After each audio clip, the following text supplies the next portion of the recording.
Welcome everybody for the second half of our broadcast this evening. I am Shadow24 and joining me tonight is Ocean for our upcoming expert upper bracket finals for the GG season. We've got a couple of teams that are coming in hot at 8-3 and 7-2. Or 7-3, sorry. Yeah, so Aviate taking on Gaia Esports today on our expert division upper bracket finals. So we should be prepared to see some top level Overwatch action for GitGud. I'm super excited to bring this to you alongside yourself, Stittle. But we are going to start off on Lijiang and with what we've seen from both of these teams and the heroes they've listed that they like to play. Aviate have listed a little bit of a more versatile hero pool that they have, and that excites me a lot more because Lijiang is a very versatile map. You'll usually see the double shields, in particular on Night Market. You'll see the Brawl on Control Center, and you'll usually see a bit more of a dive and open space composition on, of course, Garden. So the more versatile team seems to be Aviate, so I'm going to give the advantage there. However, the hard Brawl of Gaia could put them off guard. Yeah, and we're seeing the most played heroes for Gaia Esports, and it really looks like it leans very heavily towards that bunker composition, which is something that we kind of talked about earlier. Bunker composition and Lijiang Tower. How do those two really pair up? So when you're running that bunker composition, especially on Lijiang Tower, you're gonna be as on Control Center in particular. It's a little bit rough because that's usually a map where you're trying to control chokes and not space. So if you can control those chokes and you get stuck in those chunks trying to get with your poor mobility, trying to get through those little doors and sightlines, it's really, really difficult to maneuver that bunker coming around. So maybe like a Pap Lucio comp you'll see from them instead of their traditional Pap Break on the side of Gaia coming on Control Center. Night Market's a little bit more simple because you're likely to run that Symmetric Teleporter straight to point like we saw earlier in our beginner match. That's still a good trend that you'll see in our expert tier as well. So they'll look to control that space with that double shield composition as soon as they get onto the objective on Night Market. And we might see another Sim Teleporter strat from them, especially on Garden, because usually you want to get to point and then win that first fight just by controlling the point, and then later on controlling the space to the towards the bridge sort of section and controlling that for your DPS, because that is what double shield is really effective at. Well, we're gonna be hopping right on in. We're looking at the teams. They're readying up right now, folks, as we're about to head into Lijiang Tower. But before we do, I'd like to present a hope of mine, and I wanna ask you what the probability of me getting my dreams to come true here are. I want to see the cyber dive out of Aviate really badly, and it looks to me like their hero list is lining up with that dream. Yeah, I mean, it's not too it's pretty likely he's here on Garden, but on the other maps, I don't really expect to see some Genji dive. On Garden, I definitely expect to see it in some sort of vicinity because we have seen Genji be really, really strong after his recent buff. We saw it a lot in the Overwatch League Summer Showdown, and we also saw it a lot in Contenders Trials in this previous week. So definitely possible to see that cyber dive, especially on Garden, but for the other maps of Lijiang, I don't really expect to see it. Well, I'm gonna have my fingers crossed the whole time, and oh whoa! Right out the gate, I'm getting a little bit of a taste of possibly Gaia showing out that dive composition. Yeah, so Gaia, you're the team that told us that they kind of like the bunker comps. They're running the dive, and Aviate, the team that kind of told us that they like the dive comps. They're running the bunker. So that's Mr. X, man, Mr. X. Yeah. It looks like a Pharah Widow composition, or Pharah Ashe composition. We're gonna see that Ashe is gonna try and control space with Dynamite and force teams to rotate, and Pharah is really good at picking off players on rotation, and that's the goal of that composition.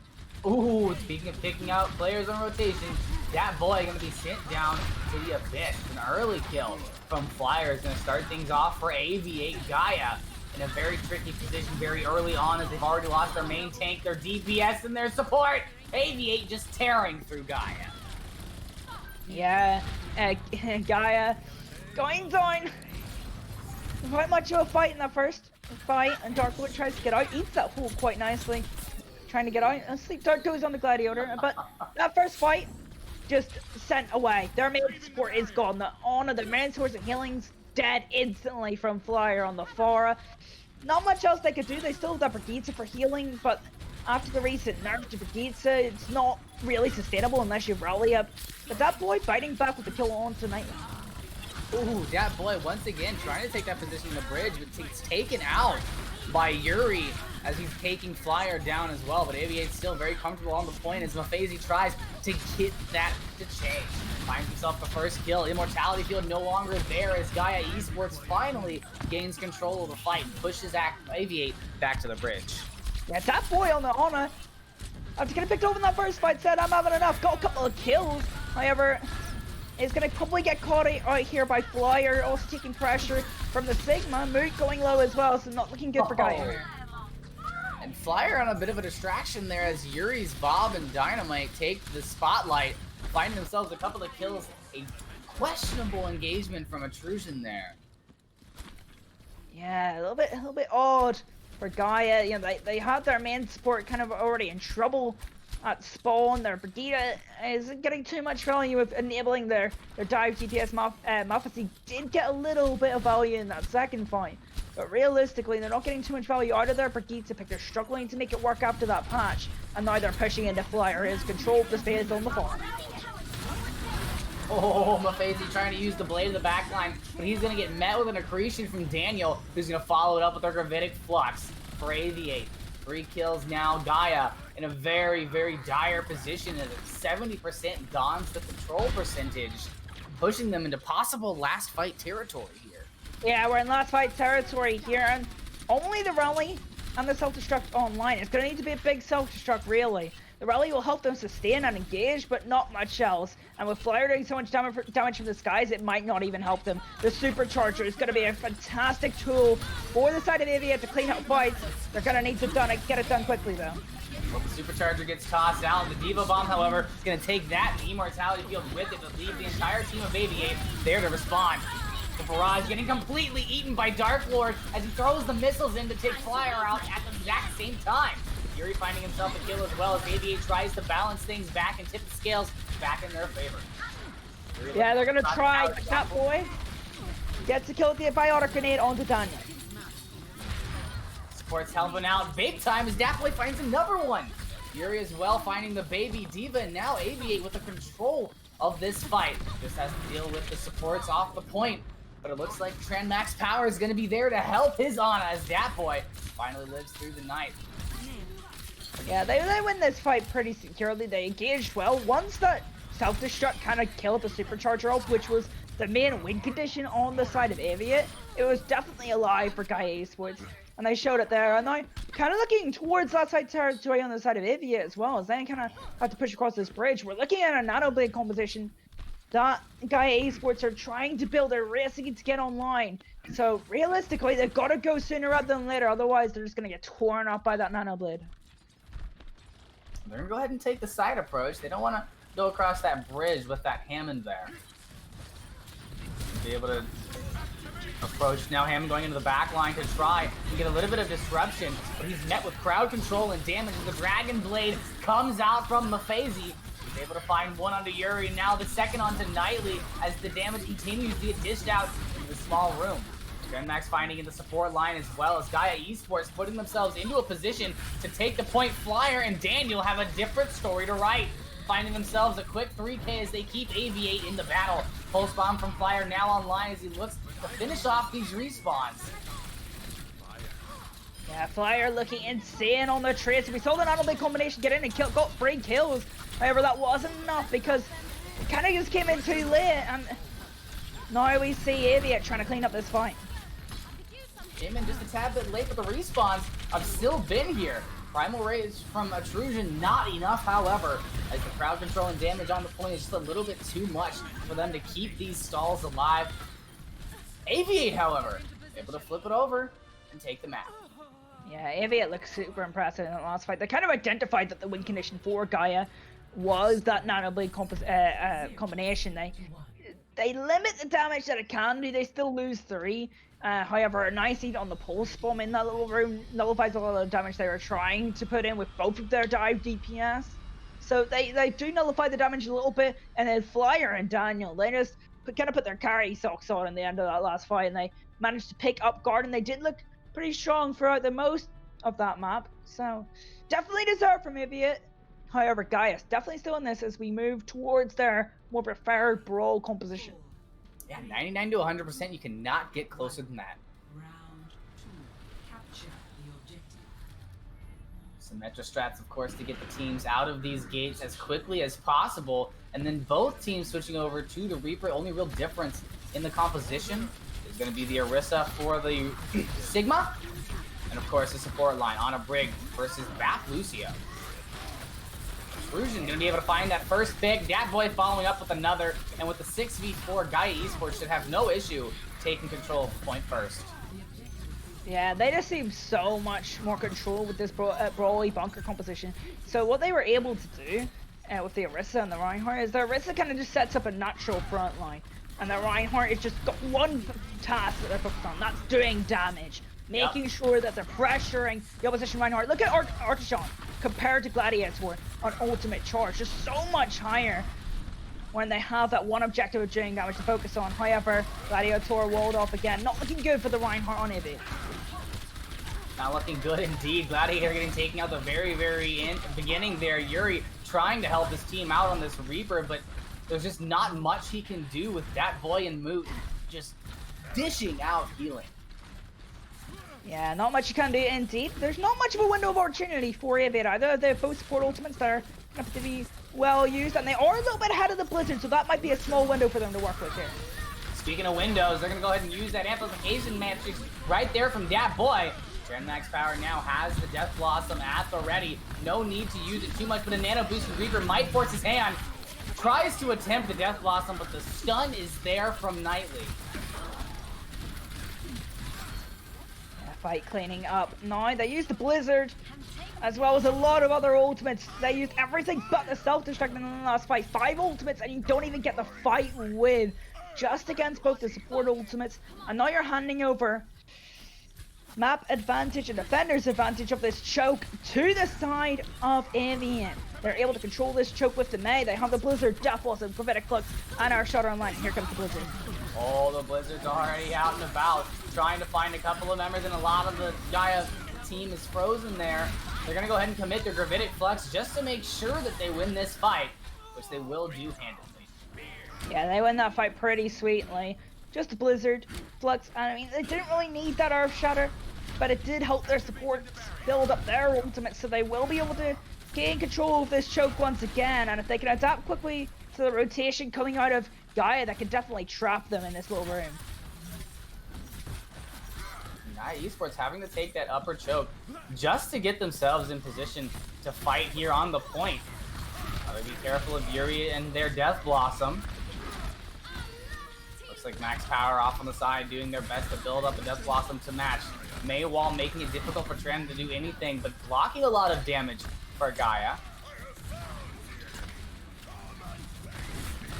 And now that amplification matrix from Dat Boy not really going to be able to bring to the table what they need. And Trend gets killed as they go in, and a big Death Blossom from Yuri to seal the deal. Yeah, Nano base plus the Death Blossom securing the fight. They still have a little bit of armor on Burger King, which should still be on the honor before the fight starts. So making things again a little bit more difficult. There is a little bit of a window of opportunity for Gaia to come back for this choke, as they will be at that Blizzard plus the Earth Shatter. However, they're about to get Gravitic Flux.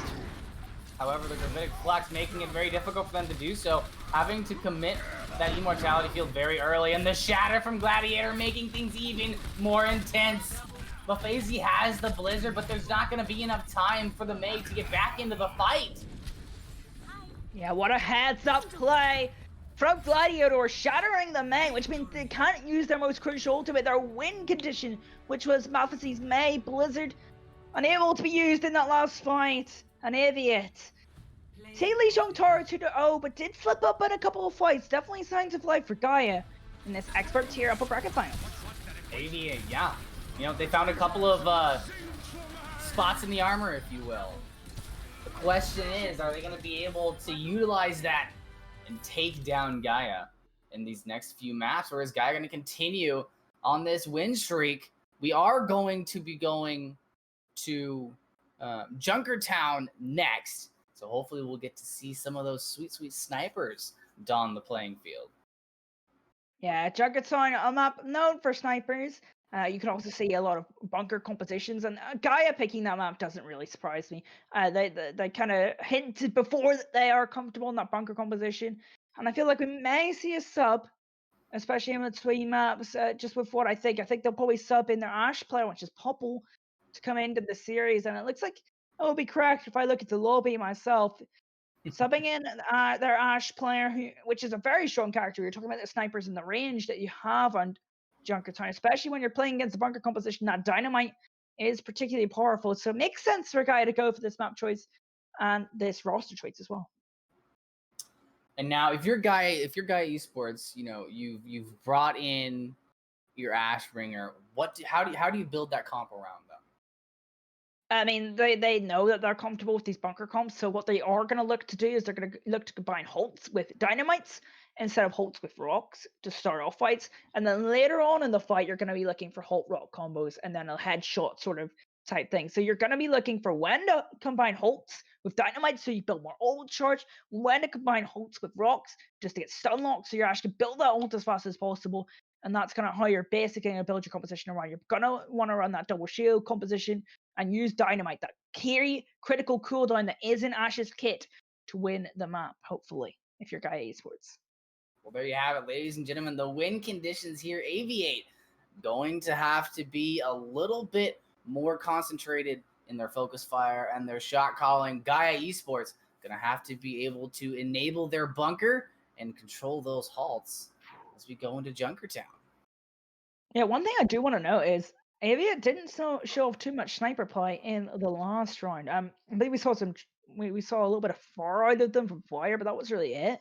So since we didn't see too much sniper play out of them, I feel like this is a pretty good composition map-wise for Gaia. I mean, they can run a load of different things. I feel like we're going to see the Echo come out of them as well, and they can maybe run a little bit more of a less mobile composition because they're not going to be engaged in this hardball. It's going to be more patient, looking for those long sight lines for the snipers, so they can run the bat breaks that they desperately want to run. Well, enough talking about the action. Let's go ahead and dive right in as we head on over to Junkertown, the home of, well, I guess not the home of Hammond, but I guess the home away from home for Hammond. Yeah, we don't know where Hammond originally came from. I mean, I believe he came from the move. He came from the same facility as Winston. Yeah, well, but we don't know where he was on planet Earth beforehand. We know they were taken up there, right? True. I always assumed that they were They were born there. They were born on the moon. Yeah. I wonder if like you're born on the moon, you would have some special properties, like just being really, really good at piloting things, like Winston and Wrecking Ball. We figured it out. Overwatch lore done. Being born on the moon makes you smart. Jesus, I definitely think I need to have been born on the moon then, because I clearly don't have that brain. Hey, you know, you're doing the analysis, not me. I mean, yeah, I try. Thanks for the compliment. I mean, I get treated well by my play-by-play casters here. Need the confidence boost when we're running these matches. But yeah, as we expected, some snipers, some double shield, and we're gonna see Bop Stand versus Bop Brigade to give you more stability during the fight. Zenyatta hampers that stability with the Discord Orb. As long as you're focusing the correct targets, that Discord Orb is going to be potent. Oh, well, what Discord? Yuri, going to be going ahead and taking Zenyatta out of the fight very early, and that boy continuing to get caught out of position by Yuri. Yeah, Yuri looks really clean on this Widowmaker. Being set up for those long sight lines. Aviate, just start where they left off. Ooh, Tracer battle off on the side as Yuri tries to keep that DPS at bay. Artisan's gonna kick things off with a kill on the flyer as Gaia Esports now finally making their emergence into the open portion of our first point. We're seeing those Halt Rocks now come out from Dark Lord and Artisan. Oh, a little bit late on the rock there from Daniels. He's not able to find the connection he needs. 81% built up now to the Gravitic Flux for Dark Lord, as they're coming into what could be the final fight of point one. Flyer now taking that boy out of the fight as Aviate loses yet another healer. But the kills continue to fall through for Aviate. Big Gravitic Flux now coming through onto Gladiator. Going to be taking that Orisa out of the fight. And with that triple kill, Gaia Esports pushes through. Yeah, a bit of a messy first point of Junkertown. Usually Junkertown will be, especially point A, it would be one of those slower points where you're kind of setting up for your Widowmaker to get angles on the opposition Widowmaker. We didn't even see any Widowmaker versus Widowmaker duel, which is usually what Junkertown point A is about. But alas, that point picked up a kill into Yuri, and they lost that big fight. That's a really nice Halt Rock as well. Yuri kind of getting a bully at the moment by the side of Gaia, and Gaia look really, really comfortable in their map choice. Not only do they look comfortable, but they're just moving with ease, and they have the ult economy to back it up. Dark Lord now being aggressive on this Sigma to make sure that there's still space for the payload to continue to move forward, using those bounces to avoid the reflect from the Genji. Popple tries to find themselves a couple of cheeky shots underneath the car, looking in through the spawn door, and finds Burger King's face. I've been really impressed with Popple's positioning. Very, very laid back, but when they're chasing kills, not afraid to go forward and aggress and find the angle, and they did find the angle onto that Baptiste, and that's just going to let them capture the point. 5 minutes and 35 seconds, Ocean. Whew. That's a big, big time bank for Gaia, looking really comfortable in the map choice, as I said, and they have kind of got a big ultimate advantage here. They've got both support ultimates, a supercharger, which is, you didn't know, supercharger are the highest teamfight win percentage of any ultimate in Overwatch League last season, and Popple keeps thinking, yeah, you don't even need ultimates. Oh, wow, Popple gonna be able to help out with the kill onto the Sigma before the Gravitic Flux is able to land the pulse bomb from Tran Max into the back line. Is gonna take a couple with it. And Gaia Esports no longer just looking confident on Junkertown, but looking dominant. Yeah, they do waste their amplification matrix a little bit, so there's maybe one ultimate. However, it's going to be the battle of the superchargers and the snipers in this last fight. Let's see who comes out on top. Superchargers out of the Dragon Blade from Fire, looks to right that wrong, finds the first kill on the move, but the damage is still there to deal with that Cyber Ninja. Aviate now mounting a defense with just that boy in the back line to keep things alive. That Zenyatta is going to be short-lived. Yeah, just because we were spectating Nightly, I want to point out that Nightly doesn't look too comfortable in this Brigida from my perspective, really. It looks like they were kind of forced onto this Brigida pick just by the map choice. They want to run that more consistent Baptiste Brig bunker instead of the more potent Bapzen bunker. And really, like, not much Brigida tech, I'm saying. Usually when you're taking a DPS on a dual Brigida, you'll usually swing and then shield up immediately to try and block damage. As you see, Popple just win another Widowmaker duel. He not only wins the Widowmaker duel, but wins the Widowmaker duel against a Widowmaker with a window, with an amp matrix on their side. Yeah, dang it, this time. Now gonna be forced to battle the Tracer and Flyer, not able to best the Widowmaker. Popple continuing to show dominance on this DPS role. Tran now at 90% to that pulse bomb, waiting for Dark Lord to land the enemy team with his Gravitic Flux. But now we have sights for Yuri, and still, even though they've got wall hacks, Popple gonna be able to best that Widowmaker. Yeah, I they lose their Tracer, so on these last point defenses, it's really easy to come back even if you just get one kill because your respawn advantage is so big. Let's see if they can take advantage of it. Burger King hiding just around the corner. Mute now activating that amplification matrix, making it very difficult for anybody to stand out in the open with all the damage that's coming out. Popple gonna be able to find Daniel there as well, and the head on to Yuri, looking for another cheeky kill, trying to find the Baptiste into the back line. But it's gonna be Tran Power in the back, getting the Brig, helping his team out. There's a rock coming out from Dark Lord to give a little bit of support to him. But the pulse bomb is gonna do what it needs to do from Flyer to take Tran out of the fight. Respawn advantage is what Gaia needs to use right now. The kills finally coming through. Yeah, Flyer and Yuri finally coming into there in that last fight, and you kind of feel that Gaia kind of threw that fight away. They had the Transcendence online. They didn't get their Zenyatta ultimate used in that last fight. I feel like that could have been the difference maker. In this last fight, now you have a long distance to travel, so the fights are going to take longer, so that's going to dwindle your time bank. And both tank ultimates online in the next fight for Aviate, so that boy Transcendence is gonna have to be flawless, and now Yuri has the information. They know where Popple is. However, the Sigma is there to help him out in that duel. And the Sigmas have kind of been the stories of these engagements in the background, I would say. These Gravitic Fluxes enabling a lot of the DPS to find the picks that they need. Now we're seeing both Sigmas bring those gravitic fluxes online for our next engagement. And Yuri finally getting the best of Popple in the Widowmaker 1v1.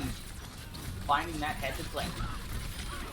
Yeah, Popple looked a little bit insecure there. Once that sights went off a bit ago, even after the sights went off, just was unsure of the positioning. Kind of looked a little bit lost, and Yuri takes full advantage.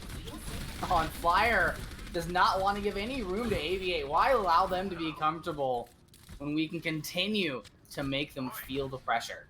Yeah, Flyer's hiding for the pulse bomb as well, so as soon as they drop down from that high ground, expect a pulse bomb from Flyer. Probably onto the rest of this end. He gets spotted out though, so a pulse bomb will come to nothing. Check your corners, ladies and gentlemen. Check your corners. Oh, Flyer using some cheeky environment movement there to try and get to the back line, but a big gravitic flux into an immortality field will get nothing done for Daniel. Dark Lord now has the opportunity they need. Transcendence, however, still online for that boy. There goes the supercharger coming out from Artruzen as Aviate tries to deal with the excess damage. Max Power going to be able to help out with that one as the gravitic flux now being used. Burger King not going to be able to sustain through that one, and the supercharger from Gladiators used on just themselves there in the last fight. Yeah, that team fight from Gaia Esports in particular was super good. They used all of their ultimates where they needed. They used the amplification matrix to open it up, which gave them some space, one, and also granted them a kill onto Gladiators, so that rest of that main tank, that front line is gone for Aviate, and then they used the supercharger to get an even bigger foothold in the fight. Once they took the space that they gained from dismantling the front line, then the gravitic flux came through. And I know it just kind of sounds like I'm listing off ultimates, but this is how they took the fight. This is how they planned it. This is how they shot called it. And taking you through this process is super exciting to me, especially coming from a coaching background. The gravitic flux, then onto the Baptiste to ensure that that immortality field isn't available, because Trap Max Power is actually building up close to that Dragon Blade, and that Dragon Blade is an easy sweep up to the fight. However, they didn't even need it in the end. However, Gaia Esports on the defense, Aviate came into that attack with over 5 minutes in their time bank and was only able to walk out with 18 seconds.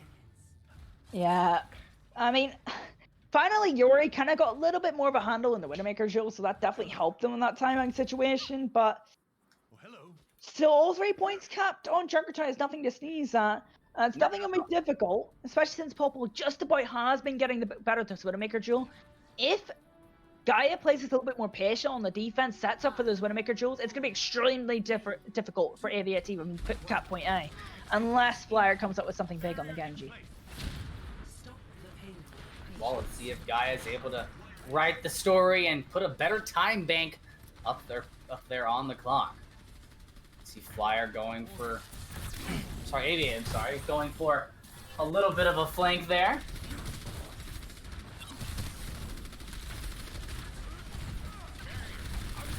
And a lot of space getting taken very early by Aviate. Like you said, we're really waiting to see if Gaia can take the mantle when we get into this open area, but Yuri finds Popple. Yeah, Yuri taking that Widowmaker jewel, that opening Widowmaker jewel, it's always so crucial here on Junkertown. And now he has all this space and this massive sightline all to himself. Yeah, and Yuri right now really just relying on his team to push the rest of Gaia out of the way as he checks the window consistently for Popple's return.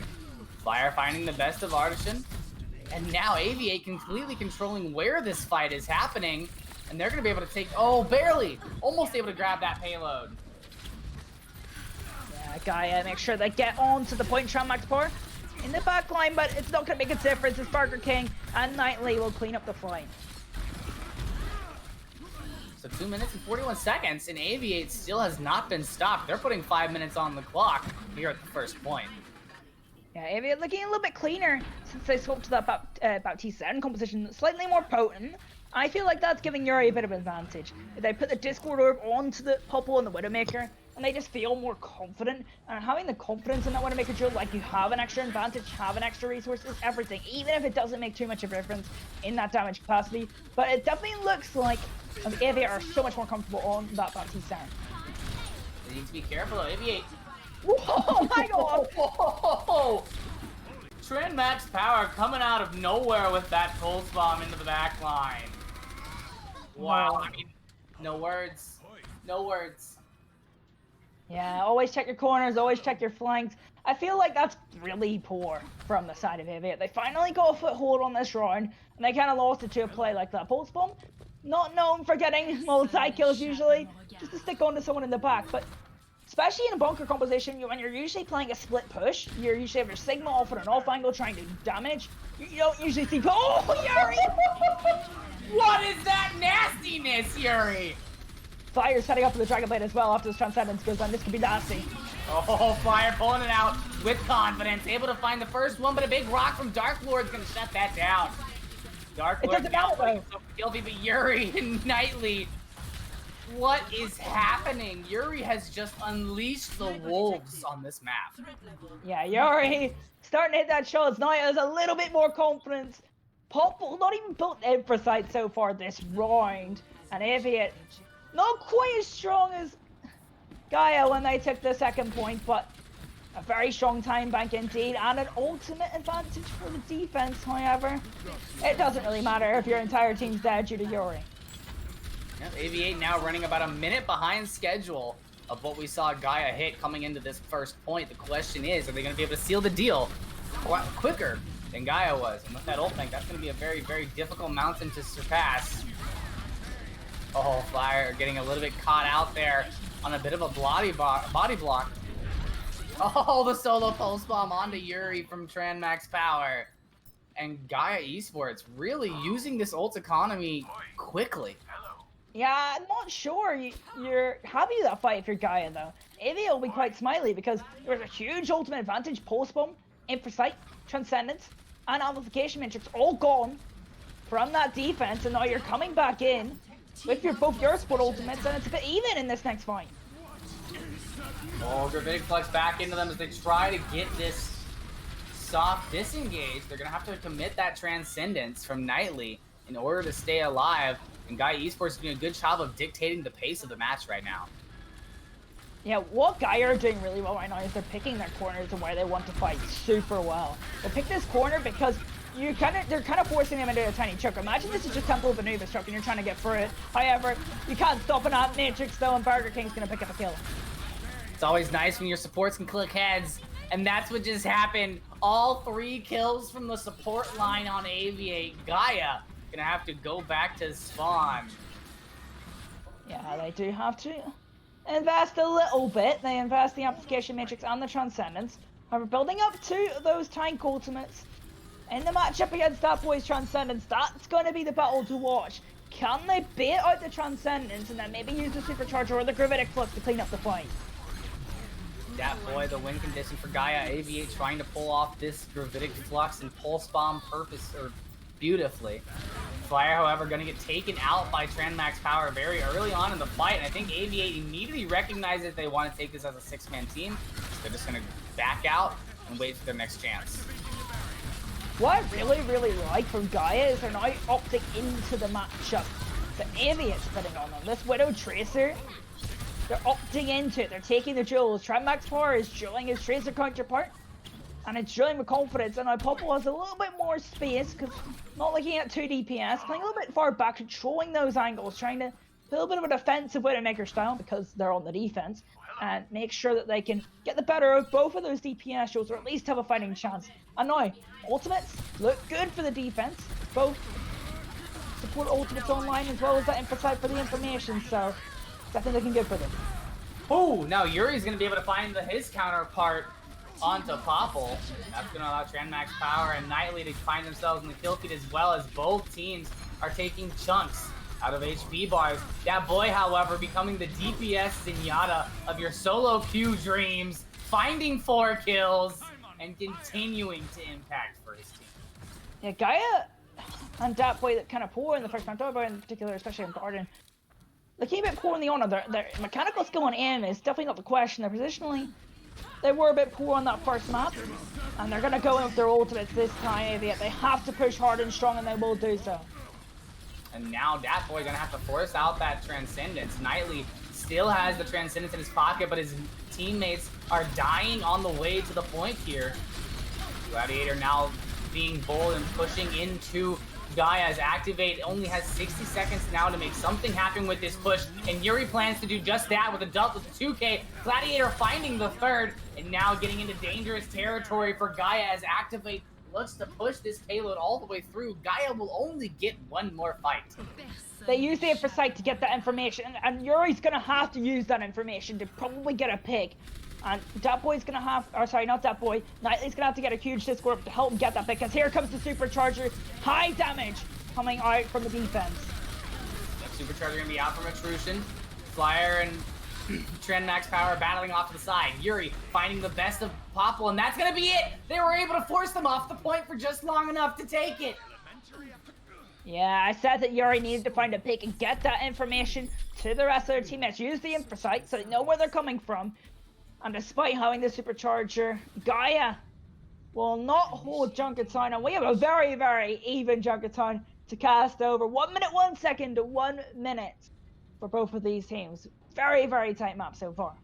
Yeah, you know, the real question is which one of these teams is going to be able to handle that first section of the map better the second time around. First time around, Aviate, slightly quicker time through that first point. Yeah, Aviate just looked like they won the Widowmaker duel sooner, which meant they just had that long sightline and Yuri was able to pop off. And I feel like a lot of this is about who wins that first Widowmaker duel on each their attacks. If you win that first Widowmaker duel and you're attacking, you've got to have that long sightline. And if you can cap point A with the low time bank of a minute, then you're looking pretty sweet, and I think that's what's going to decide this map and ultimately maybe change the momentum of the entire series. We've only got to wait a short time to see how that momentum is going to swing. And just love the fact that we're not seeing really any switches. Both teams saying, all right, let's mirror this out. Who truly is better at these heroes? Yeah, I actually agree. I really like seeing these mirror matchups, especially when it's up to these DPS duelists. Tracer versus Tracer, Widowmaker versus Widowmaker. Who'll get the better of it? Patience being shown by Gaia Esports there, but Max Power not able to find the positioning needed to get onto the team. We're seeing Aviate be very, very reserved in their defense right now. And Yuri with another super impressive shot, finding Moot's head. Yuri's super good at figuring out when someone's slightly out of position, and is, I mean, even better at hitting the shots when they are. Yeah, and Aviate now, after that kill onto the Widowmaker from Yuri, they're really given a lot of freedom to move forward and push Gaia into a 9-second timer and what has to be last fight territory. Yeah, Popple looking for the off angle, but it doesn't matter. Yuri gets another kill to top boy. The Discorder was gone. It'll be a really difficult fight from here. A difficult fight indeed. Yuri now onto an off angle themselves. Find Artisan.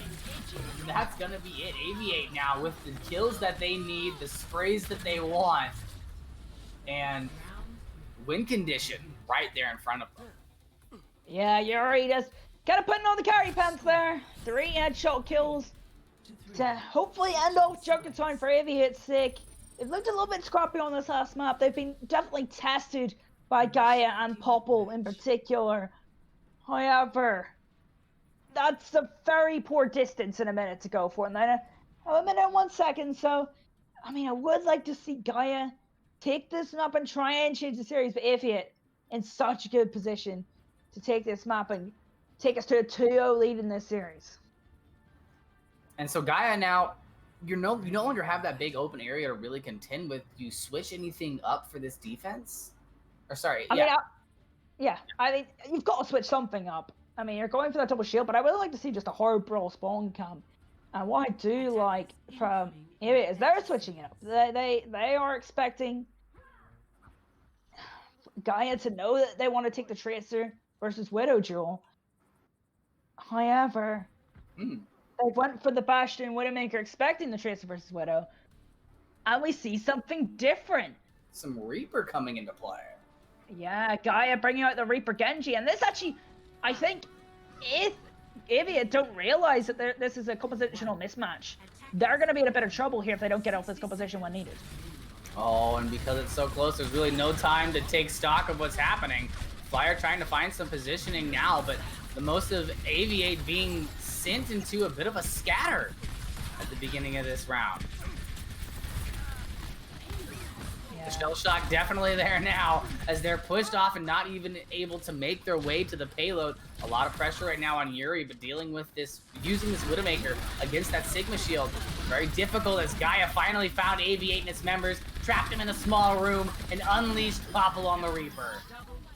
Yeah, I really like this compositional switch up. I feel like as soon as Aviate's seen the composition from Gaia, they should have got off. Maybe used the Haunted Storm Arrow to scout out beforehand. However, that pick is going to help them tremendously. We see Tran Max Power was very close to that Dragon Blade, and that was a big win condition for them. Oh, Dark Lord now trying to get something done. The entirety of Aviate now desperately trying to secure their kills. Yuri finally finding a bit of wiggle room here as Flyer looks to take care of the Baptiste, but gets taken out by Tran Max Power, who then pulls the blade out and ends the match here. Wow. You have to feel that Aviate kind of threw that map with a poor lack of scouting, going for that bashing comp, expecting the mirror that we've seen all of this map. However, Gaia pull out the right composition at the right time, and Tran Max Power pulls out the blade at the right time, and Junkertown goes to Gaia, and we have a series on our hands. That we do. You know, 1-1. We saw 5 maps series we saw 3 map series previously. Maybe this is the time that we see the 5 mapper. Yeah, I feel like this map pick is definitely going to benefit the fact that Aviate have it. I feel like they're going to go for a map that's a little more brawly, something that doesn't let Gaia run this Tracer Widowmaker, because they look really good in the Tracer Widowmaker mirror matchup, especially when it was Babzan for both teams. I really did appreciate both teams running the Babzan because they just didn't seem comfortable in the break. I didn't see many Regita mechanics being utilized, so both these teams look a little bit more comfortable in the Babzan, but I feel like Aviate might want to go back to something that's a little bit more open, a little bit more about the projectile sort of speed, and making sure they take things to a more, I mean, let's just say it, they don't want to be playing this mirror matchup. I feel like Gaia are better at that Widowmaker Tracer, and Aviate needs to get out of that, and they have the map pick, which could let them do that. Well, that map pick, that's going to be King's Row. So we're going to be heading over to the home of the Ryan Zarya composition in just a moment. But before we do, folks, we're going to grab a quick break, allow the players to go to the restroom and grab themselves a glass of water. We'll be right back after this short break. Welcome back, ladies and gentlemen, to tonight's action. We've got Gaia Esports and Aviate duking it out right now, and they are at 1-1. I'm Stato24, and my co-host, my co-caster, the beautiful analyst here, Ocean, to bring you the details of all this carnage. And man, yeah, it's pretty even so far. Yeah, even map. A bit of a messy map last time out in Junkertown. A bit of just as messy as my hair, as I see my face coming. So not how I like it.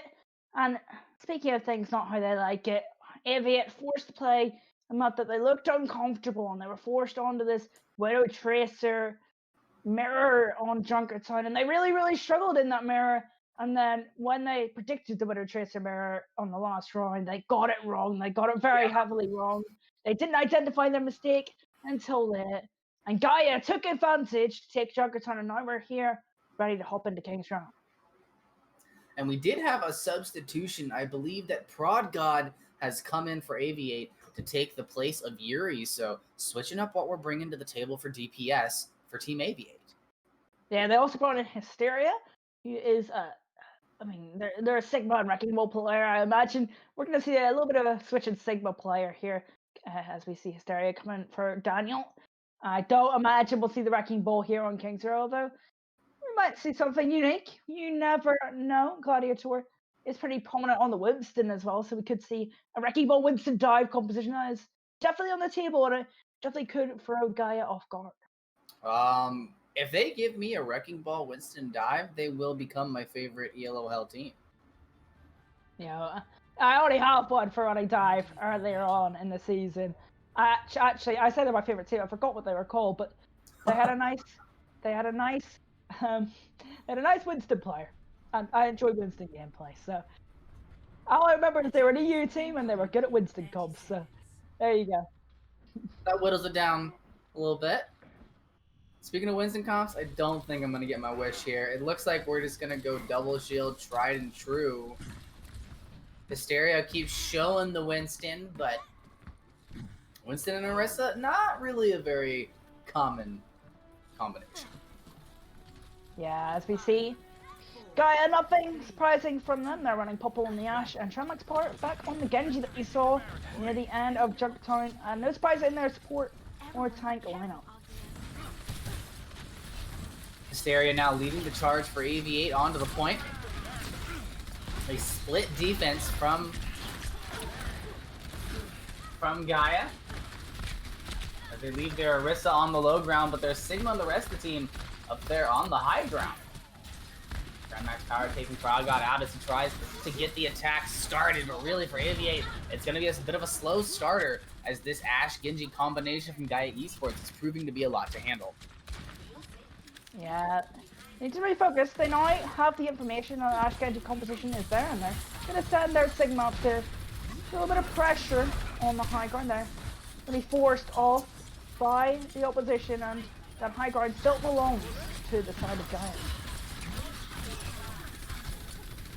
That's really going to leave Gaia Esports with a bit of a tricky engagement as Dark Lord gets the kill onto himself using that primary fire. Max Power going to go onto the high ground to battle against Fraud God.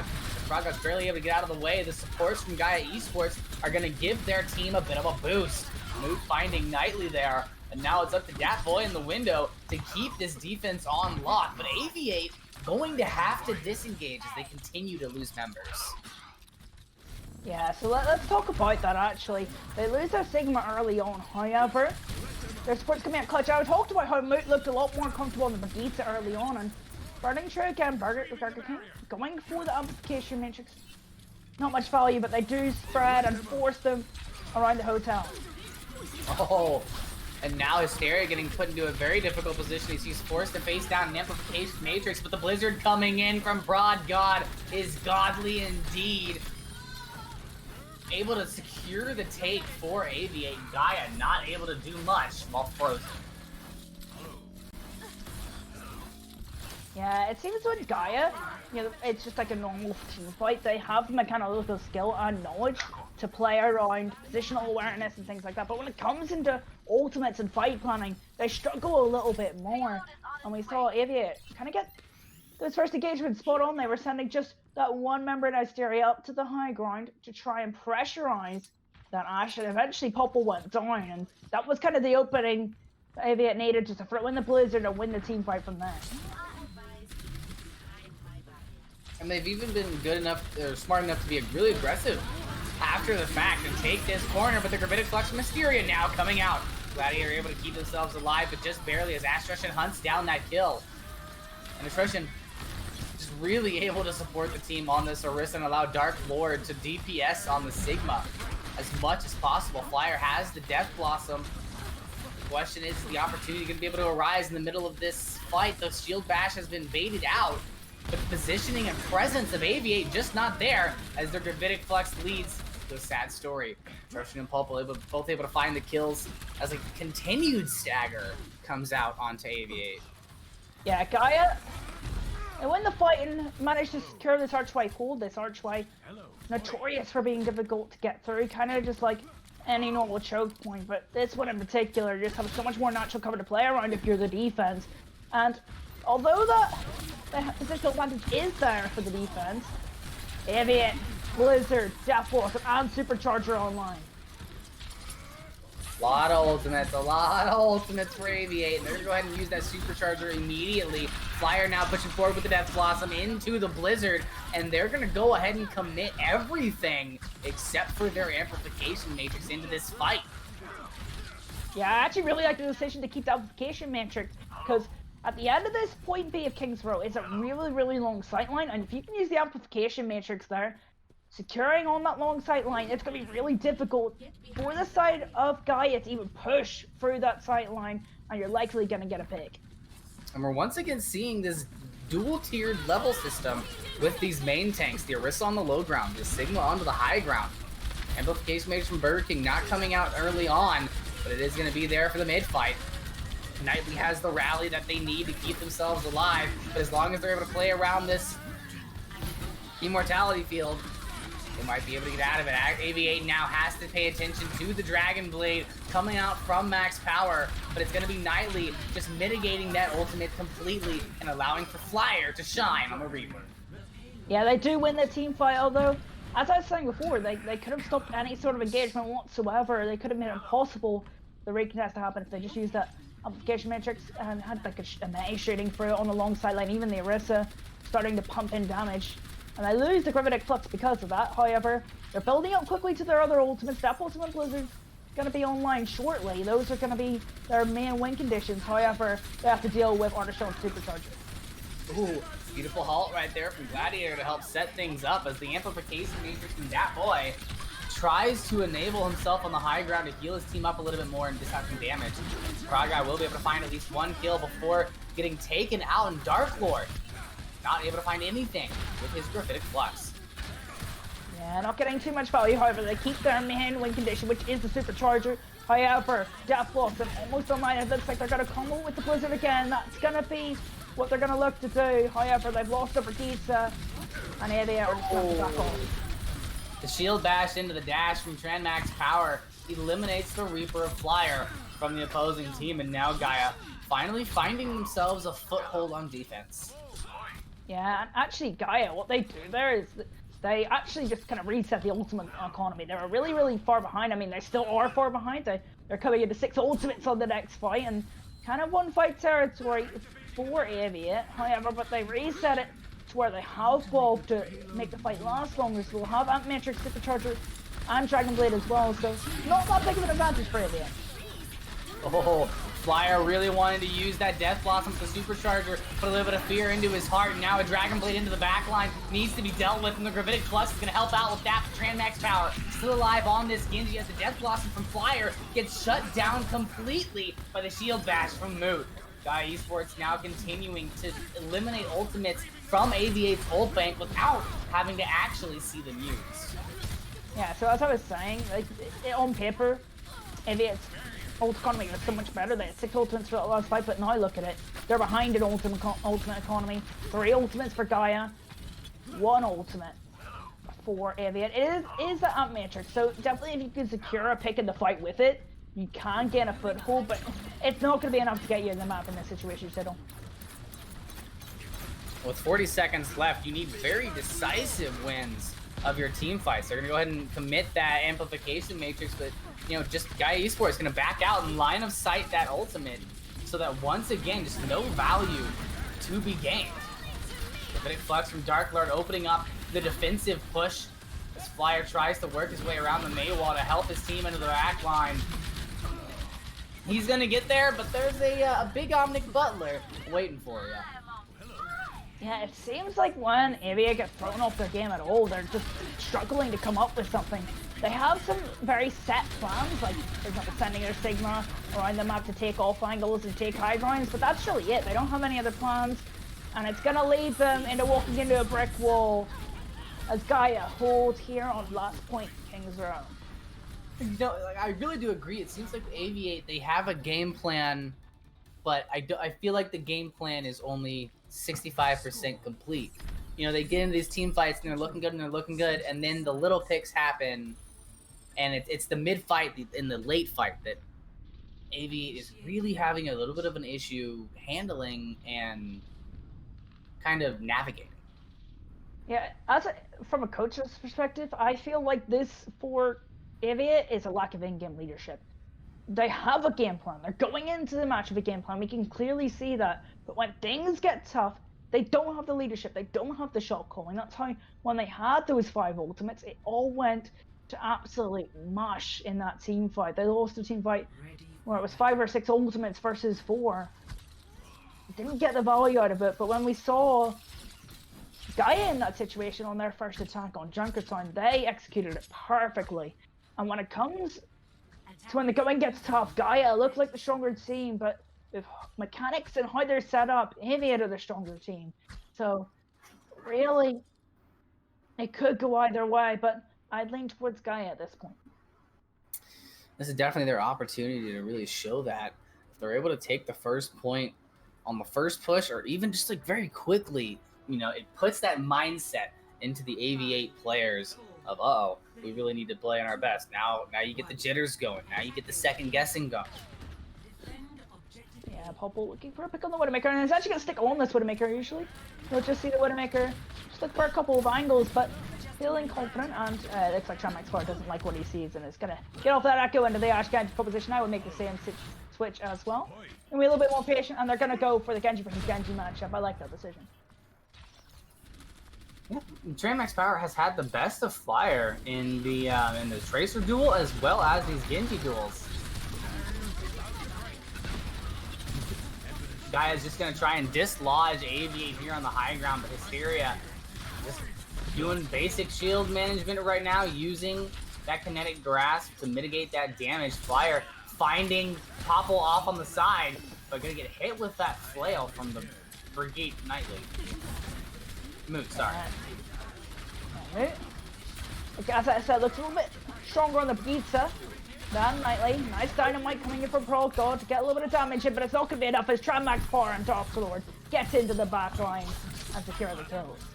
Yeah, and Gaia Esports now very controlling on this point. They're going to be able to take it with ease, and not only that, but they took it quick enough that they'll be able to do something similar to what Aviate tried to do and take this first corner aggressively and avoid getting held up at this choke point.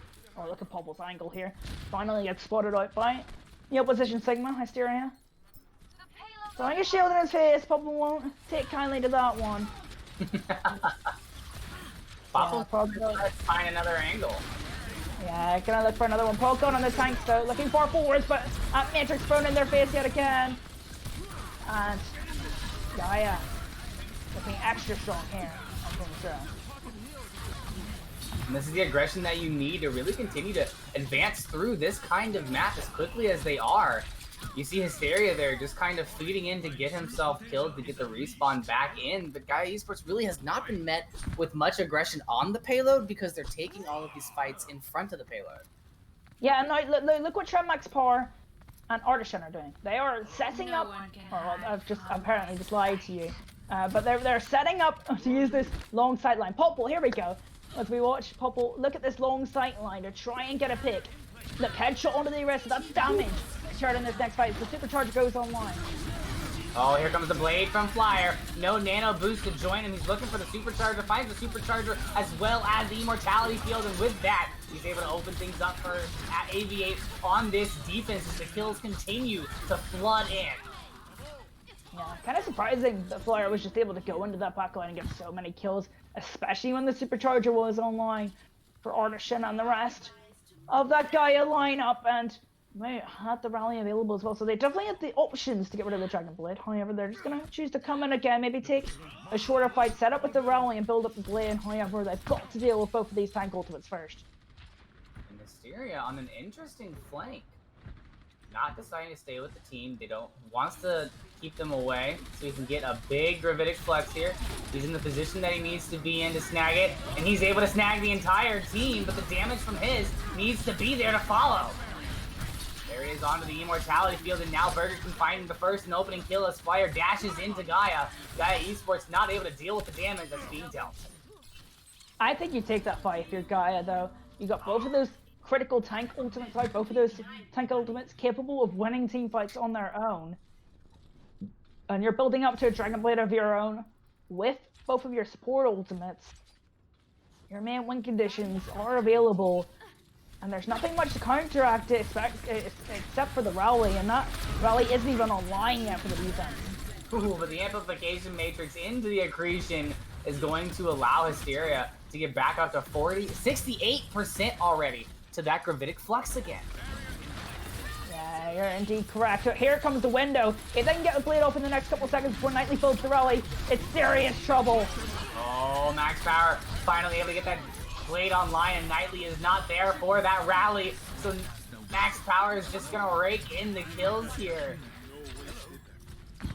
I have to say, if that happens 1 second later, no kills happen for that Dragon Blade. The rally will be up, the damage reduction will be there, armor will be secured onto the team, and Tramax Power doesn't get any value with the blade. So just by hitting the right time window there for the offense and Gaia, and now Popple has these sightlines, gets a huge dynamite, and it's looking difficult for the defense.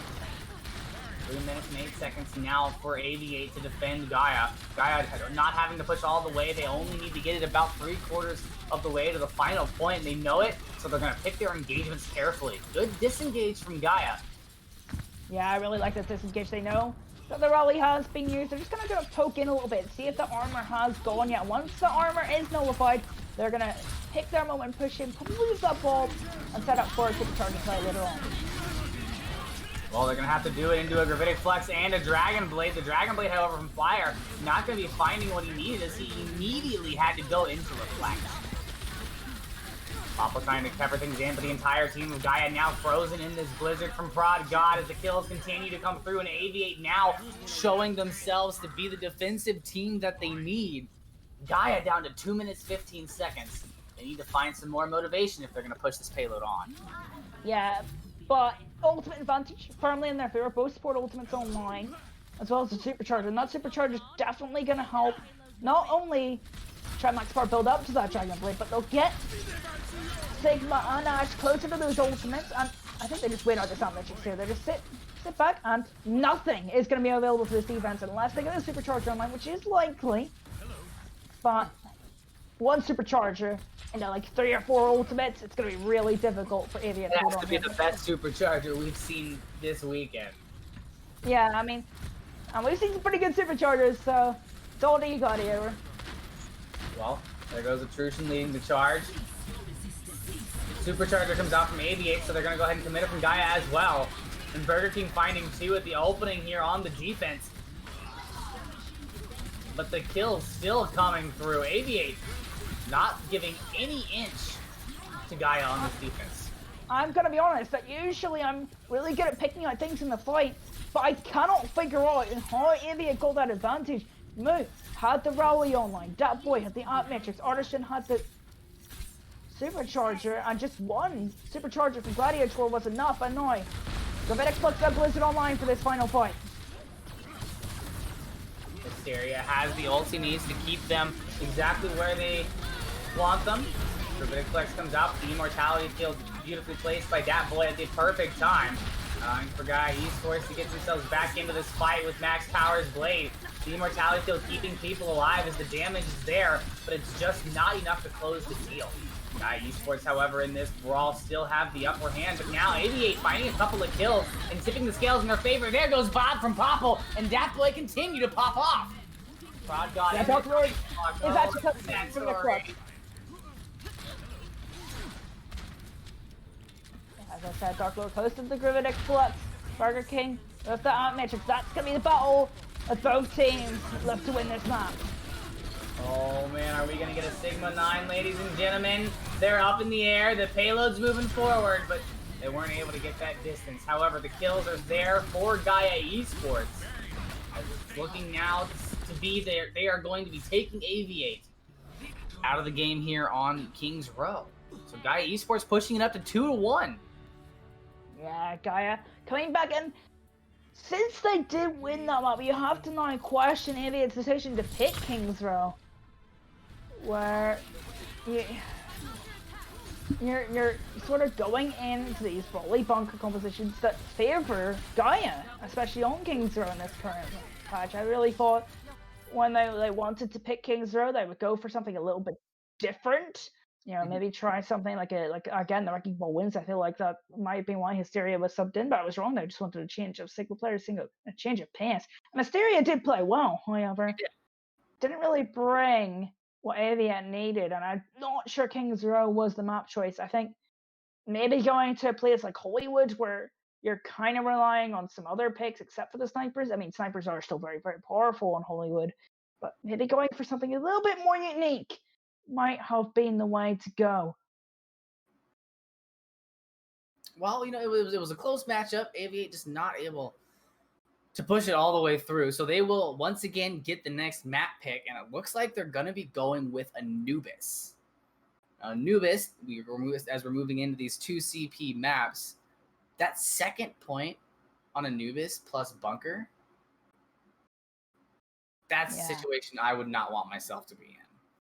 Yeah, I mean, Gaia have shown themselves to be really, really capable in this bunker competition, especially when Popple gets set up in the Ash. And they've been really, really good enabling Trimax Power to build the Dragon Blades, but when it gets to those Dragon Blades, they've been struggling a little bit apart from that fight where they kind of caught Knightley off guard. That was well set up, but they've been struggling to get the kills from the Blades.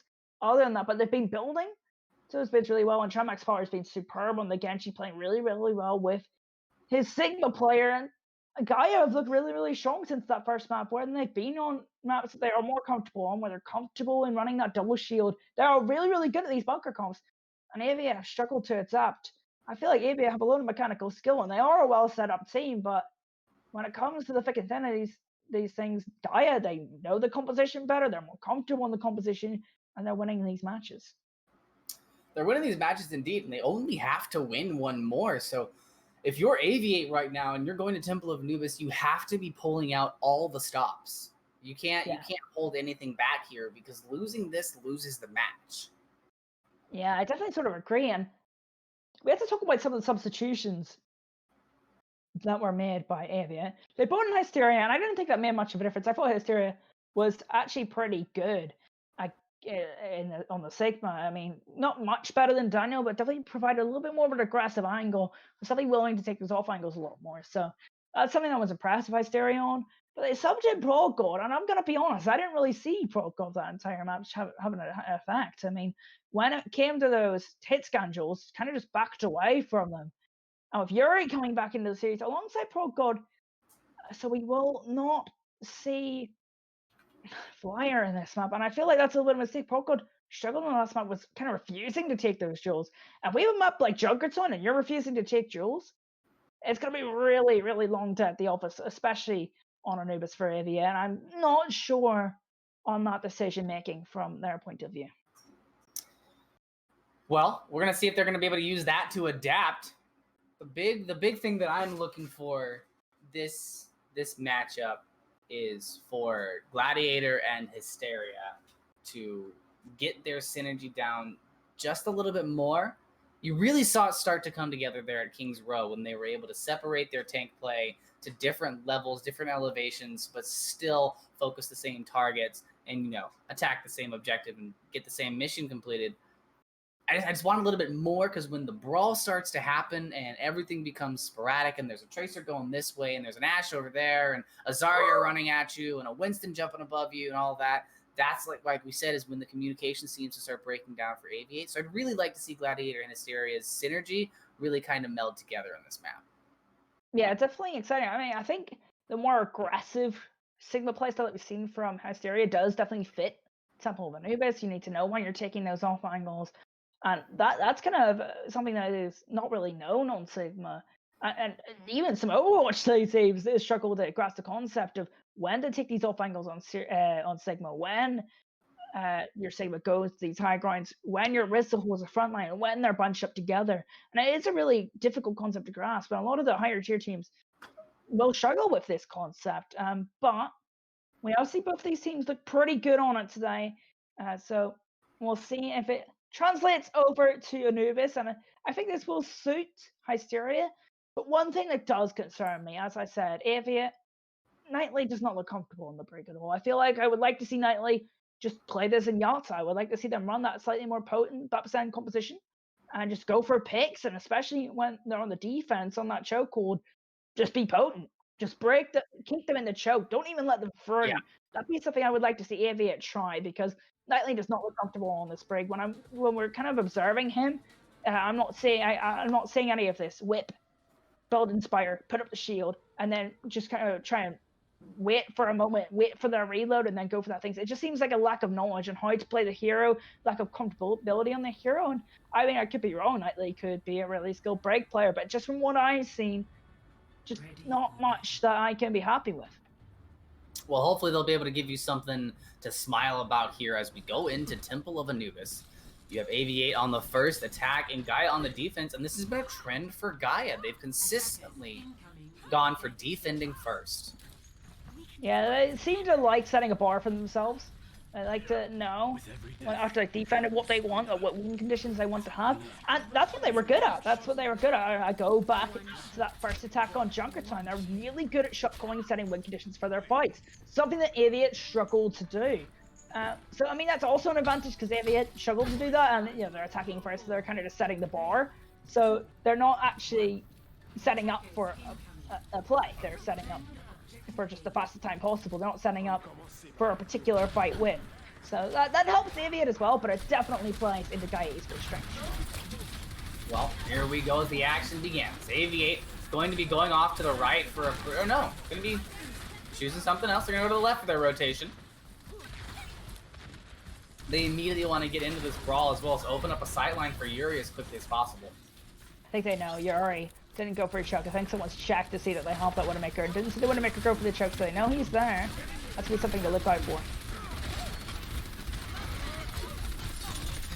And Popple now getting into the fight as max power, building up 50% of his blade, pretty much off of a single dash and reflect. Aviate really being aggressive on their attack here, and now Nightly hearing you call him out on that brig, finding himself a couple of kills with that flail. Yeah, hitting the whip shots, making sure they build up that Inspire and make sure that they get healing across to their team. So they'll have resources for the next fight. They'll have both support ultimates and probably both tank ultimates as well as the Blizzard. And realistically on the defense, all they have is their support ultimates plus a Dragon Blade. So they might want to extend this fight out the defense and look for the ideal moment to pop their win condition, which is Shroud Max Power on the Genji. Snowball potential very real right now for Aviate. They have the ults that are needed and a time bank that is envied by many teams out there. Burger King able to take care of Gaia's immortality field very early in the engagement, as well as finding a very out of position Dark Lord to take the best of. Yuri's able to find that kill, and now Aviate just have to do the dirty deed of mitigating respawns. As Bob goes off into the corner, getting caught in that gravitic flex and thrown up to the skies.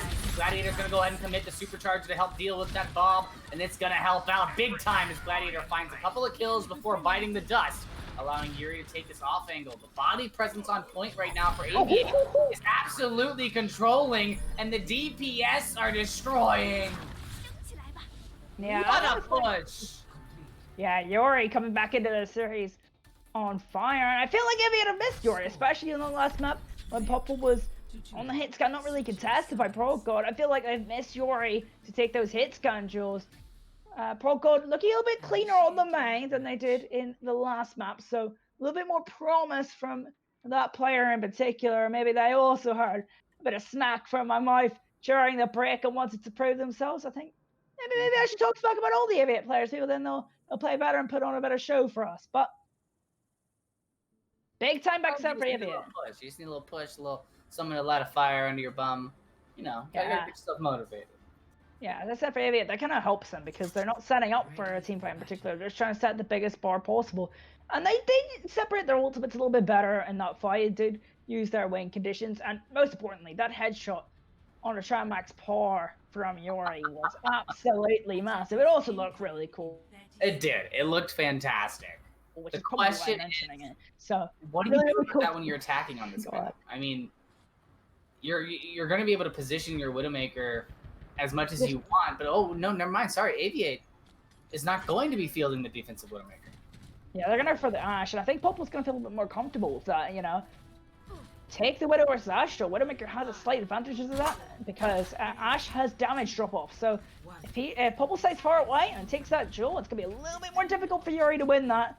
Popple might feel a little bit more comfortable here as they have to set up their own win conditions, and that is what Gaia have been good at, but they've got to do it once again here when they're under the pressure here on Temple of Anubis. Fight beginning early as ProGod delays the push with a Maywall. These teams are just going to kind of pick and chip away at each other's health bars here at this first engagement. Popper going up for a big shot. Has the shot, but the shield barely coming out from Gladiator at just the right time. A beautiful dash into that hull. It's going to allow Daftboy to get some supporting kills as Max Power goes into the back line for the Ashe. And now 2 down. Aviate have to defend this point with everything or risk being snowballed themselves. Yeah, I was kind of wondering why they were just kind of sitting at choke, but they were setting up for a play. The whole dash on the left-hand side, catching the Ashe and Baptiste off guard. And Max 4 is just killing everything on this Genji. 4 kills there. Actually, might have been all 6. I'm not exactly sure. But what I was going to point out before that... Bap got 1. That's a 5k from the Genji, from Max. Yeah. Yeah, math was never my strong suit.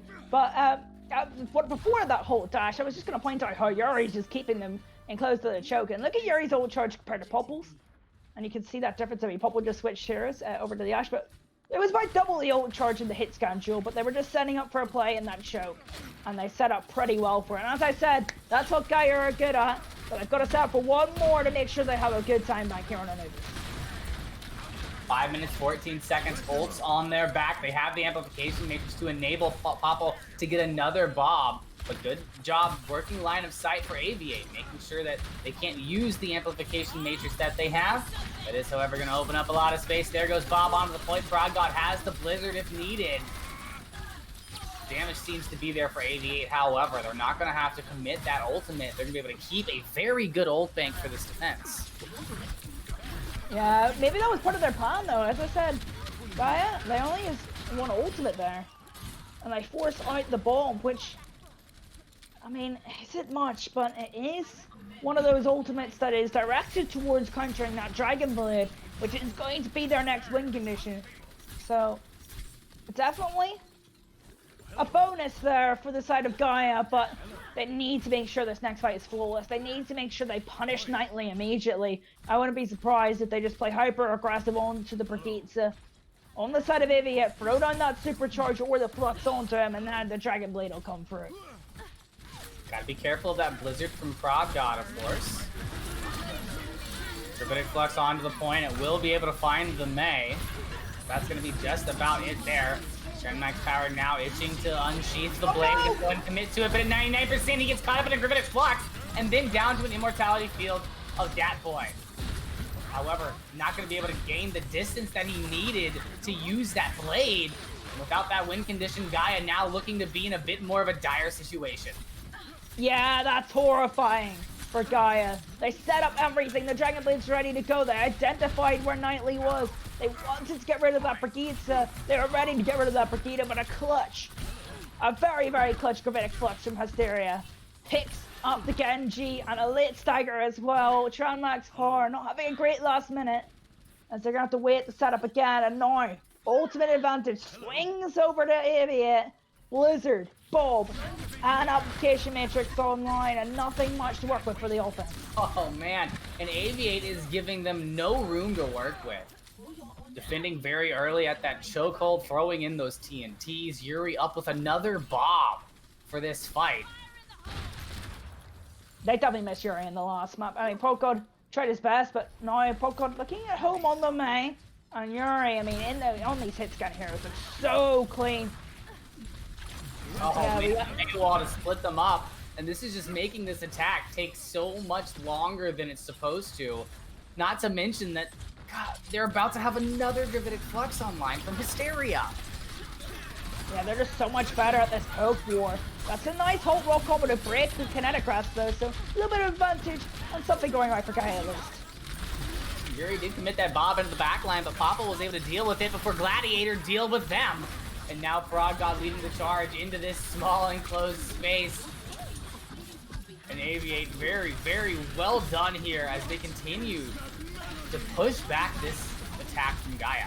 Gravitic Flux now into that small room, taking Dark Lord out of the fight. They still have that rally online, but Gaia really just milking the fact that Aviate is being very, very forthcoming with their ultimates.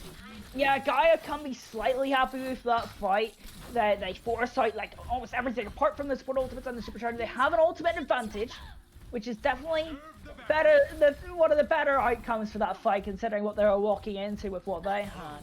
They only, I believe, used the Amp Matrix, or sorry, the Ball, and then there was a Holt Blizzard combo coming out from the defense plus a Ball, and then a Flux later on. So nice combos from the defense. However, they won't have them for the next fight, and this is the ultimate push for the offense. No. Able to get over that Mei wall, but immediately into a shield dash from Knightley. That's going to shut down the blades and Max Power one more time. Now Aviate Stuck in the ring though. in this back corner, nowhere to run away, nowhere to hide. As they get taken out one by one from Gaia Esports. 50 seconds left. They have the ultimates they need to control these respawns. Oh, if he hadn't done the pound, he would have made it.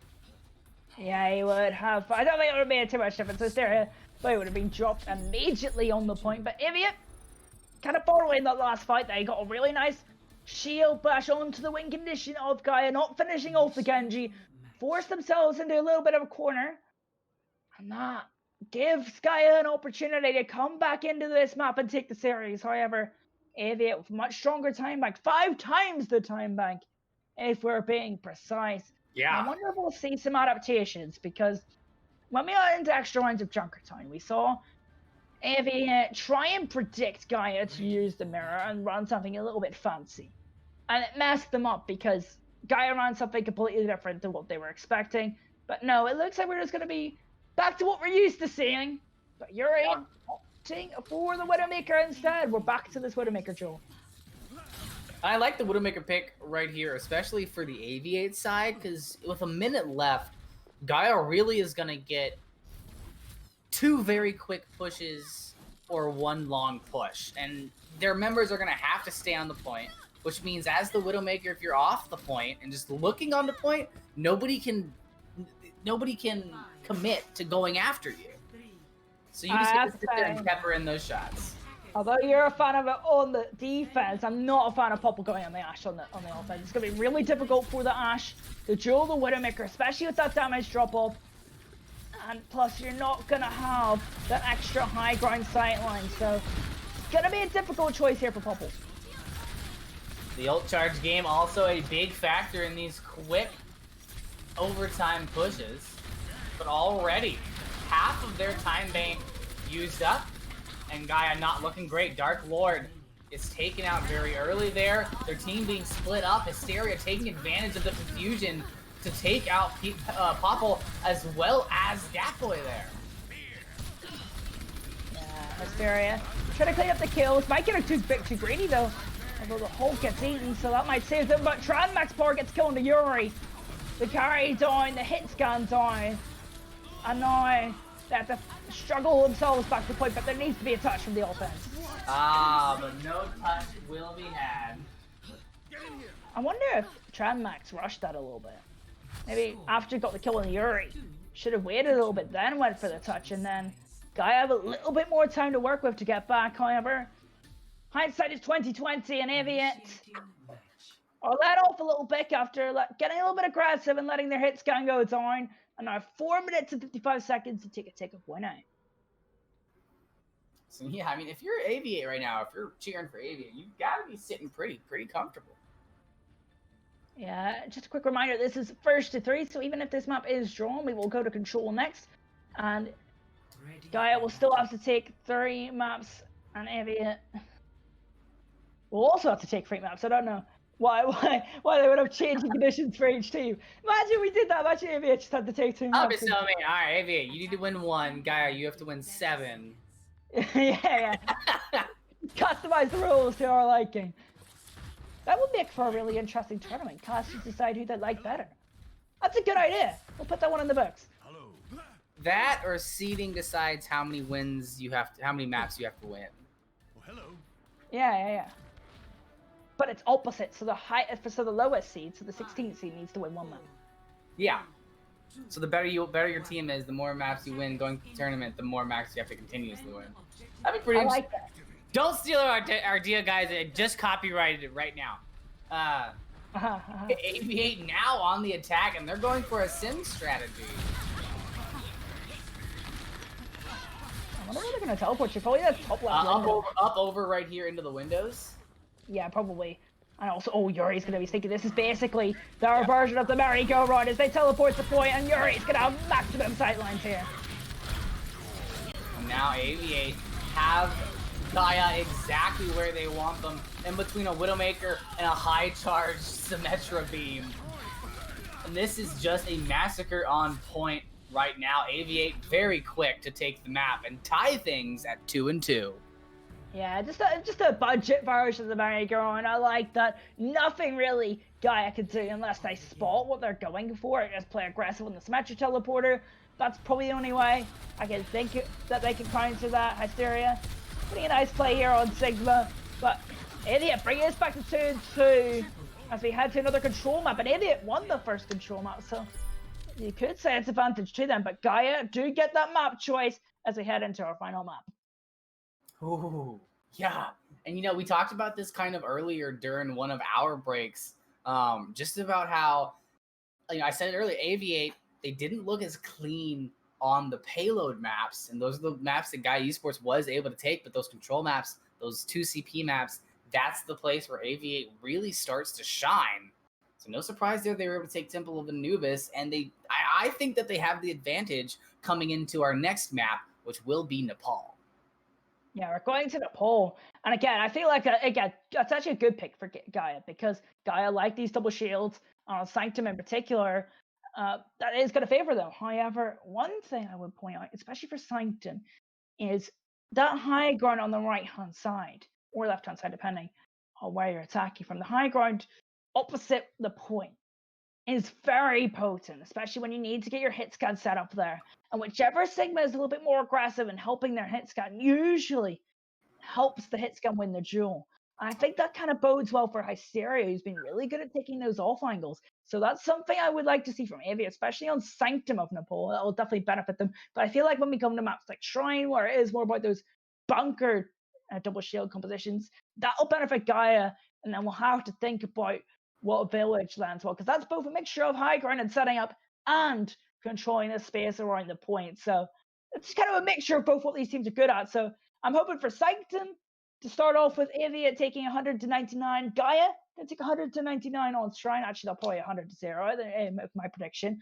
And then we'll have a nice 199 on Village to whatever team looks more comfortable in the moment and plays their win conditions better. What do you think, Stidl?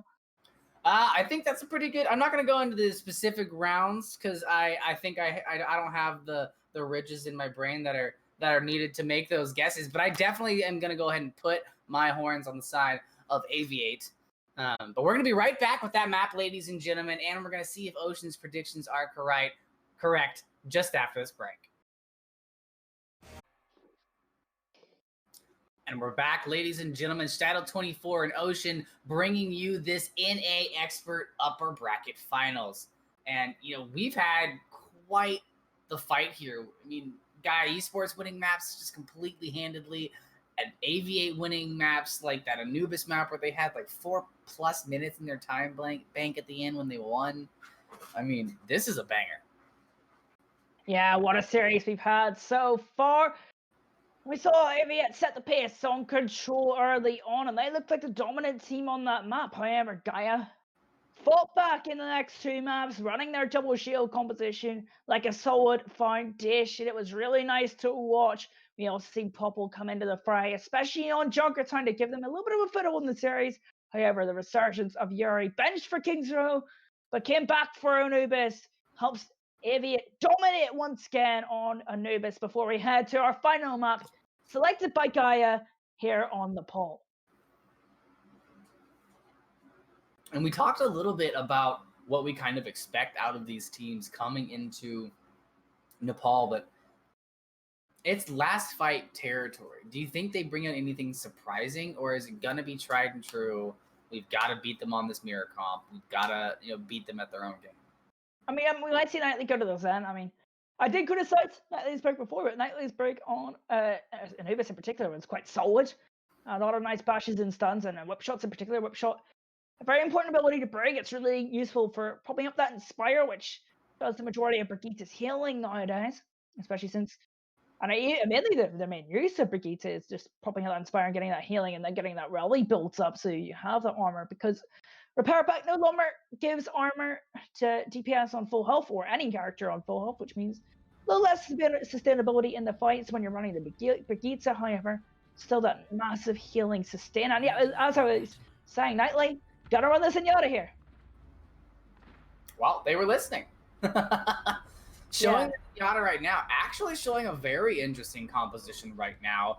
And I really hope that we see this happen, although I don't expect Hysteria to try and run a Hammond into Dark Lord Sigma. I can see it. I mean, I want it to happen. I think they are going to run it because, I mean, running this Torbjorn and Wrecking Ball definitely allows them to run something that will just dismantle the side of Gaia. That's going to be their goal, dismantle, put them out of their comfort zone. That's what they did on Anubis, and that's what helped them win Anubis. So why not do it again here on our final map as they look to set up shop on the high ground to do that Gaia lineup. And Gaia able to find themselves the positioning on the high ground just a little bit before Aviate. But a hurley kill from Hysteria onto Dark Lord. And that's going to take Sigma out of the rotation for Gaia for a short period of time.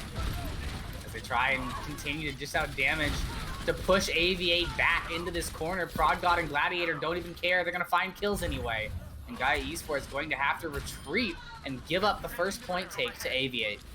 Yeah, so there's 2 major things in that fight that kind of speak to me, and that is the control bunker all going to the right hand side on the side of Gaia all staying controlled when realistically you just want to hit scan and a Sigma up there to burst effective damage in from the sides, because if everyone goes then the shield's just going to be placed in front of them and that damage isn't even going to affect the side of Aviate. But if you send your Orisa with maybe her Baptiste to the point and then send the Sigma and the Ashe on the side, then they're shooting from the side and they're catching the opposition off guard. And when they're in this bunker, Hysteria on the Wrecking Ball is able to dismantle them, catch them off guard, and get a kill. So a little bit of a mistake in Gaia, keeping a little bit true to their stable bunker composition as we move our way around the point to try and rotate the opposition.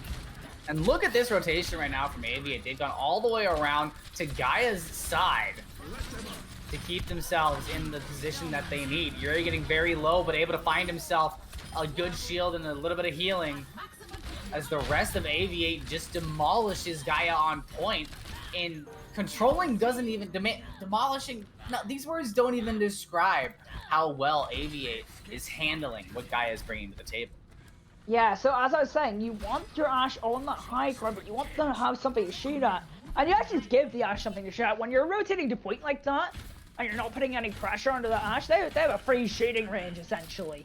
And, I mean, Yuri at the shooting range equals full 10 out of 10 targets, maximum score potential, and it's looking desperate here for the side of Gaia. And now with the Wrecking Ball going in behind, looking for a big boop. Gen Max Power is going to be able to bring this to a good start for Gaia, finding that kill onto Nightly. But once again, Hysteria into the backline on this Hammond is able to find the kill, throwing TNT into a small room as Yuri, as the Molten Core continues to reap its benefits. Hysteria trying to get a boot, but getting met with a fortified Orisa and getting stuck in that room is going to allow for Gaia to get a little bit of a glimmer of hope on the horizon. They're probably going to get the capture here, they will.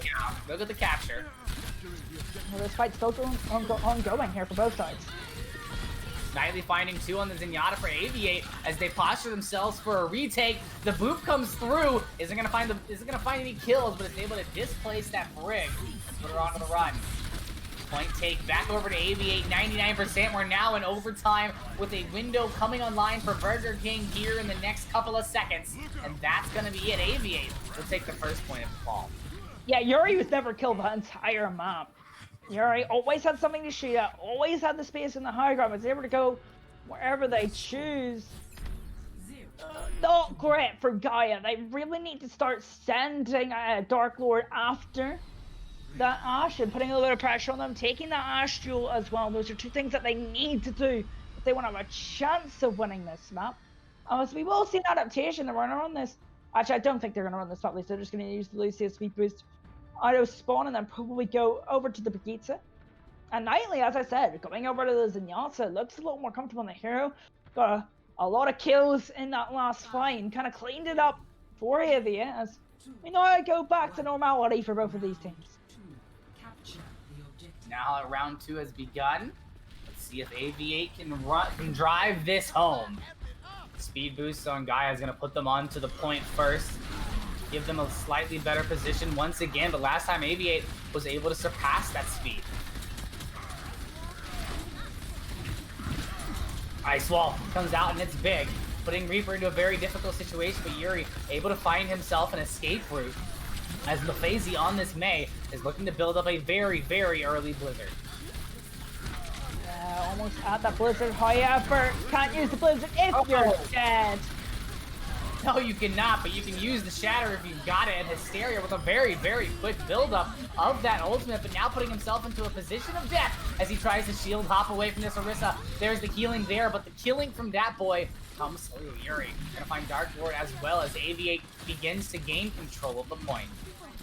Yeah, what a strange fight. We actually seen Gaia take the start of that fight a little bit better than Aviate. They make sure that they get control of the objective before it opens. They have control of that space, and then they get a kill, courtesy of a nice nail from Mephazy.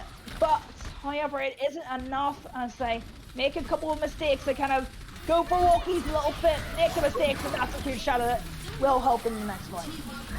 Yeah, the Shatter coming out from Intrusion was good, and charging out of the Blizzard was even smarter, but he was not able to get out in time, so Aviate's still going to reap the benefits of the fight and walk out with 2 ultimates on board and 2 more coming soon.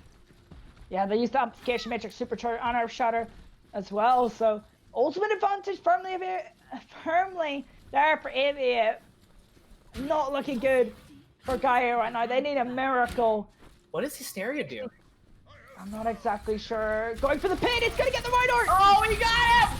Not only did he get the Reinhardt, but the Supercharger came down just in time to give him that extra boost of damage to secure the kill. And now Aviate coming out of the floodgates with so much damage. They are saying to Gaia, this is it. This is where your journey stops. Running into last fight territory, and they only use the Supercharger in that last fight. This epic finale to an epic series could come to an end right before our eyes. It's all up to Mephazy with the Blizzard, but they've been walled off. They might not even get to the touch. Oh, they TP through. They TP through. 90% and counting. The Death Blossom in from Yuri. He finds 3. It's exactly what they need to secure themselves the win. Now Intrusion finally finding 1 kill, but Aviate really has a handle on this point, a handle on this game, and a handle on this tournament. Yeah, handle on the series from Yuri. Identifies out of the main wall that they're forced to use that Symmetra Teleporter, finds the Symmetra Teleporter, throws in the Death Blossom, and wipes the team of Gaia and Aviate back to the series in a 3-2 thriller in our expert upper bracket finals. And what a finish, what a game, what a series. Yeah, completely enjoyed that one. The different play styles 100% made a difference. Hysteria was so much better at controlling that high ground of Yuri, especially on Sanctum. And once they kind of got demolished on Sanctum, I think Gaia's momentum was gone. And I feel like, yeah, they were kind of hurt because they went to Village right after Sanctum, and they never got to play Shrine, which would have been the control point on the pole that would have suited them a little bit better. And I feel like the momentum could have been killed for Aviate, and then it could have been the other way if we had Shrine just before Village. But momentum was there for Aviate. They took advantage, and they will take the series. Yeah. Aviate going to be taking our series. Gaia Esports going to be getting knocked down into that lower bracket. And man, what a series it was. I mean, I'm still kind of wrapping my head around all that action. Yeah, and while we wrap our head around the action, I'm gonna do something that I don't usually do for GitGud. Usually reserve this for tournaments, but we guess we are in the playoffs now, so I guess I am allowed to count it as a tournament. I'm going to declare an MVP in for me. Oh yeah? Who's your pick? It's got to be Yuri. I mean, Yuri on the Widow came back into play for Anubis after being firmly missed on King's Row. Still looked pretty strong on Junkerton in the first map in particular, but Yuri came back in on Anubis and controlled the series from there. Once Yuri came back off the bench, Aviate were the better team, and when you transform your team like that, I mean, you are technically the most valuable player. Fair enough. I'm going to have to throw my vote behind Hysteria. Oh, there we go. I think that Hysteria, from the second that Hysteria was subbed in, we were like, oh, we're going to get a Wrecking Ball. And then we got that Sigma, and then the dynamic Sigma play that we got from Hysteria, I feel like it kind of breathed a little bit of new life into Aviate, allowed them to kind of mitigate their weak points on those payload maps. They did still lose, but they were able to put up a fight. And then when it came to that control point map and that 2CP, Hysteria just shone like the sun. Yeah, Hysteria and Daniel, I think, are both very, very capable Sigma players on that Aviate roster. But Hysteria is just a more aggressive one. And I feel like, so for example, if they had Daniel in on Nepal Sanctum, they wouldn't have won that map as close as well as they did, because Daniel wasn't the one who was contesting hangers. Daniel was playing a really nice, consistent bunker, kind of like Gaia was. And when they just weren't as good as that at that consistent bunker, then they had to switch something up. Hysteria was the more aggressive Sigma player, was shooting from those off angles, keeping those high grounds for his own DPS, and that definitely gives them a big advantage in the series. And that being said, ladies and gentlemen, that is going to be doing it all for us here at ELO Hell for tonight. Ocean, thank you so much for joining me for this cast. Where can people find you? Well, you can find me at OceanCastGG on Twitter. I mean, I make the best tweets ever, such as, let's be real, love is fake, trusted is an illusion. I mean, you want all those great tweets, then come on over to OceanCastGG on Twitter, or at OceanCastOW on Twitch, where we do some cheeky little VOD reviews and we can see how crap my analysis really is. Well, there you go, guys. Make sure you go and support him. You can also find me at Steidel24 on any platform out there pretty much. But from myself, from Ocean, and from everybody here at ELO Hell, stay safe, don't be toxic, and have a great evening.